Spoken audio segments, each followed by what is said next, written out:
umur hidup. Dengan demikian berarti tidak ada pesangon. Berarti RUU Cipta Kerja menghapus pesangon. Itu jelas di situ dikatakan. Bahkan penghargaan masa kerja dalam undang-undang sebelumnya nomor 13 diturunkan nilainya, dan penggantian hak buruh dihapus. Balik ke kesepakatan pasti pengusaha menolak. Jelas pesangon hilang. Yang ketiga adalah penggunaan outsourcing yang masif. Yang sebelumnya outsourcing hanya 5 jenis pekerjaan. Sekarang diperbolehkan. Sekarang semua jenis pekerjaan dan tidak ada batas waktu.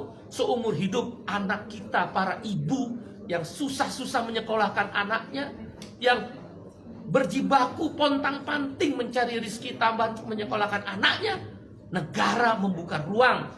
Para agen, saya quote and quote, bukan berarti seperti itu, tapi quote and quote tanda petik, menjual buruh kepada pengusaha-pengusaha yang serakah itu. Karena sekarang bisa melalui agen bebas seumur hidup dan tidak jelas masa depannya. Yang keempat adalah alasannya karyawan kontrak sekarang bebas. Dulu karyawan kontrak harus ada persyaratan. Boleh menggunakan karyawan kontrak kalau paling lama 3 tahun pekerjaan itu.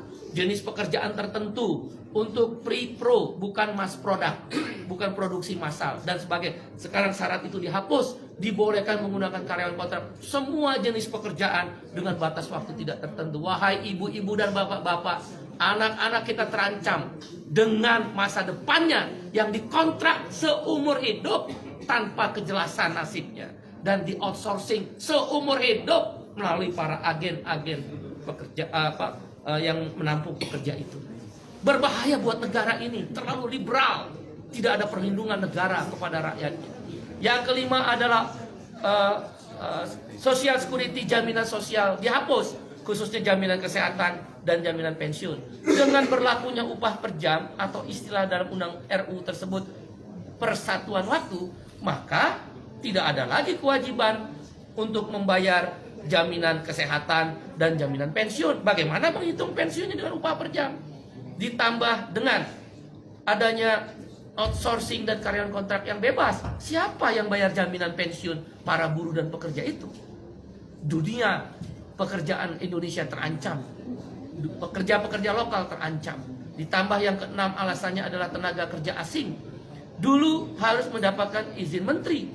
Sekarang hanya sekedar pengesahan tanpa perlu izin menteri. Siapa yang kontrol bahwa buruh kasar tenaga kerja asing bisa masuk? Sekarang saja yang ada izin tertulis menteri bisa hilang. Bisa banyak orang buruh kasar tenaga kerja asing masuk. Sudahlah outsourcing, sudahlah kontrak bebas, sudahlah upah murah, sudahlah masa depan tidak ada. Buruh-buruh asing bisa bekerja di startup. Startup dan lembaga pendidikan sekarang bebas untuk memakai jasa tenaga kerja asing. Itu berbahaya, mengancam pekerja lokal. Yang ketujuh adalah yang kita sebut dengan waktu kerja. Sekarang ini maksimal adalah 7 jam sehari dalam 6 hari kerja, Senin sampai Sabtu, atau 8 jam sehari dalam 5 hari kerja, Senin sampai Jumat. Dalam RUU Cipta Kerja dihapus semuanya. Hanya dikatakan maksimal 40 jam seminggu. Berarti orang boleh bekerja, buruh dipaksa bekerja 14 jam seminggu. Dan buruh tidak diberi waktu istirahat, karena lemburnya boleh 18 jam dalam sehari. Dalam seminggu, maksud saya 18 minggu. Waktu kerjanya tidak lagi 7 jam atau 8 jam. Ini berbahaya untuk masa depan perlindungan kaum buruh. Dan hal-hal lainnya adalah sanksi pidana dihapuskan dengan RUU Cipta Kerja yang baru ini. Orang tidak bayar, pengusaha tidak bayar upah, tidak ada sanksi pidana. Terlambat bayar upah, tidak ada larangan. Kalau begitu kalau saya pengusaha bisa bayar upah 3 bulan sekali dong. Di mana negara kalau begitu? Kalau memang tujuannya investasi, kenapa tidak ada perlindungan? Kita setuju investasi, yang tidak kita setuju adalah tidak ada perlindungan.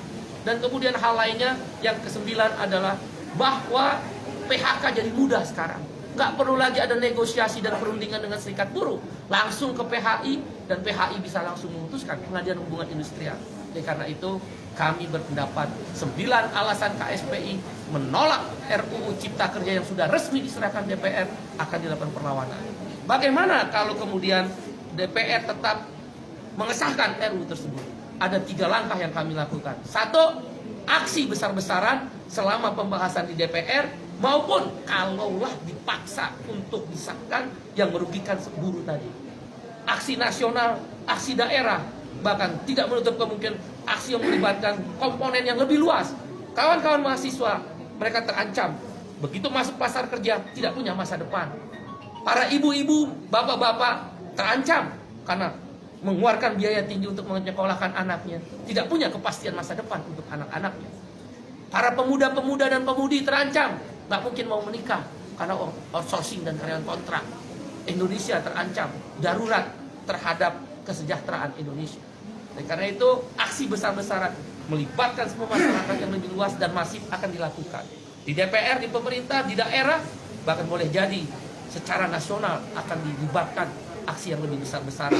Menghentikan produksi kalau memang